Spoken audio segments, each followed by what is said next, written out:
Is, as we've been talking about, Teacher Appreciation Week, and we've been shouting out remarkable educators near and far all week long. That's right. So it got us to thinking about how we as a community actually see our teachers. De facto parents, superheroes, but is that an accurate depiction?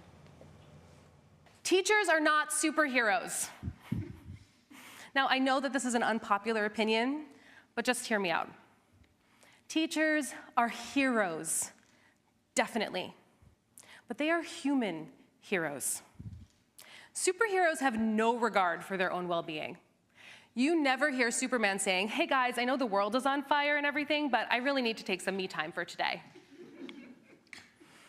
And when we make the comparison to these immortal and indestructible superheroes, we forget that teachers are people. People with incredibly big hearts, but human nonetheless, who need to actually take care of themselves. So what if we flip the script about selflessness and change the story? What if instead we embraced and embodied the idea that the most generous thing you can do for your students is take care of yourself? And now I know this seems I love like it. a radical I idea, love it. I especially love the in narrative. education. That And some clip people is ask from me, Jen "Well, Jen, Rafferty's TEDx if talk we're at focused Ithaca on ourselves College all the time, last then what fall. about the kids?" It went viral with more than That's a great question. 457,000 views on TikTok. So now she's empowering educators everywhere with a program that encourages teachers to take better care of themselves. And Jen is joining us live this morning to tell us all about it. Jen, good morning. Welcome to New York Living, and thank you. Hi, good morning. Thank you so much for having me on today, and happy Teacher Appreciation Week. Yes. Happy Teacher Appreciation Week. So important. So you talk to us about empowered educators, what it is, and how did it start? Sure. Well, I was a teacher in the classroom for about 15 years. I was a music teacher in the Central New York Public Schools, and I loved it. And when the pandemic happened, it really highlighted the issues that were going on, particularly around how teachers were able to take care of themselves in a way that was sustainable.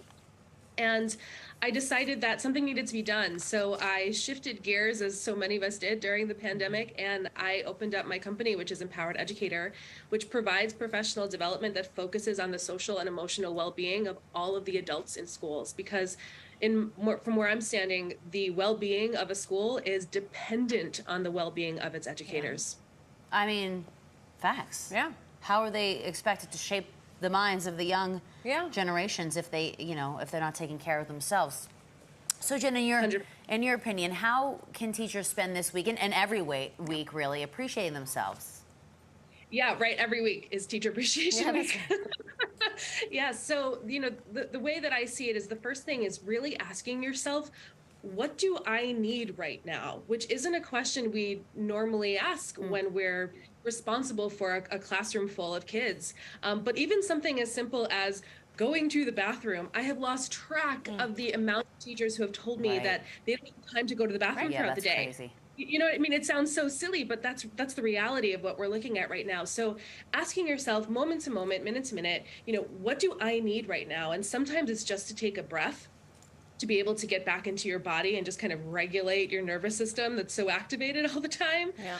But maybe it's just going outside, getting a drink of water, going to the bathroom, connecting with a friend, because we need to be present for our kids, especially now when they need us the most. Yeah. And we cannot do that if we ourselves are so activated. Jen, you talked about in your TEDx talk about generational change.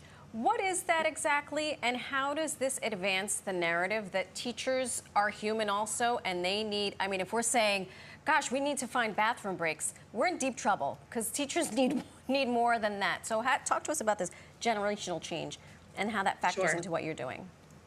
So that is the business that I think that teachers are in, right? Educators are in the business of making generational change. This is about planting seeds for our future, and the urgency in this is what really gets my fire going about this, particularly regarding the narrative around teachers being superheroes.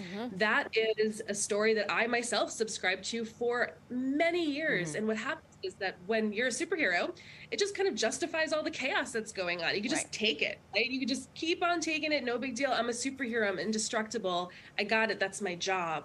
And so that narrative is really dangerous. So if we really want to make generational change, if we want to affect the future generations, which is kind of our job. We have to plant the seed now. Sadly, we are running out of time, but listen to Jen, plant the seed now so that we're talking about defining self-care as something other than just having time to go to the restroom. And Jen, thank you so much. We would be remiss if we didn't mention you had a podcast called Take Notes, so you can find out more about Jen's mission on her website, empowerededucator.com.